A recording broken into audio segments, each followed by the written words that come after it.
Assalamualaikum warahmatullahi wabarakatuh. Perkenalkan, nama saya Tria Putri Nanda. Saya dari Prodi Pendidikan Matematika semester 4. Di sini saya ingin menjelaskan tentang matematika sebagai ilmu deduktif dan matematika sebagai ilmu terstruktur untuk memenuhi tugas saya. Saya langsung ke penjelasan matematika sebagai ilmu deduktif. Matematika dikenal sebagai ilmu deduktif karena proses mencari kebenaran atau generalisasi dalam matematika berbeda dengan ilmu pengetahuan alam dan ilmu pengetahuan yang lain.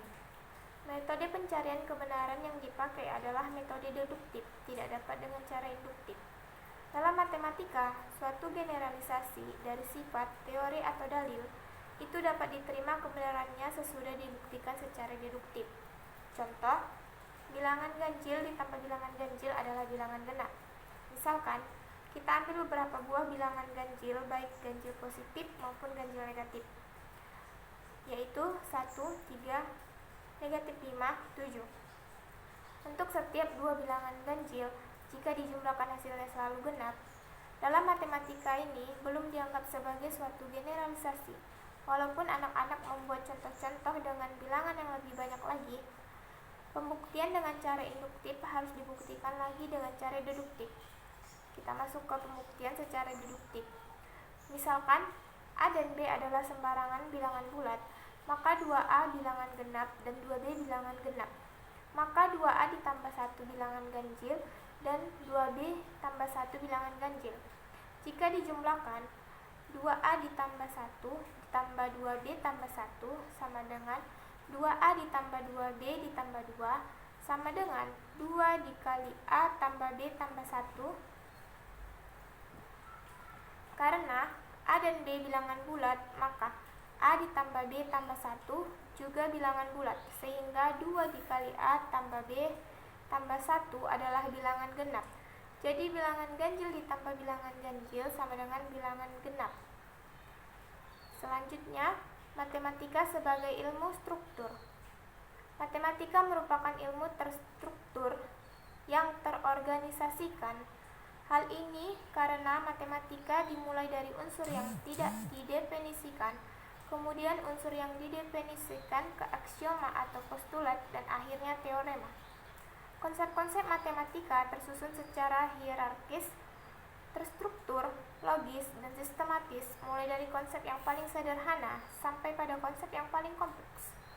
Oleh karena itu, untuk mempelajari matematika, konsep sebelumnya menjadi prasyarat harus benar-benar dikuasai agar dapat memahami topik atau konsep selanjutnya.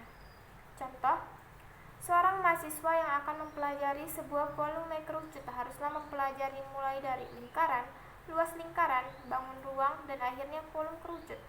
Untuk dapat mempelajari topik volume balok, maka siswa harus mempelajari rusuk atau garis, titik sudut, sudut bilangan datar persegi dan persegi panjang, luas persegi dan persegi panjang, dan akhirnya volume balok. Struktur-struktur matematika adalah sebagai berikut. A. Unsur-unsur yang tidak didefinisikan, misalnya titik, garis, lengkungan, bidang, bilangan, dan lain-lain. Unsur-unsur ini ada, tetapi kita tidak dapat mendefinisikannya. B. Unsur-unsur yang didefinisikan. Dari unsur-unsur yang tidak didefinisikan, maka terbentuk unsur-unsur yang didefinisikan.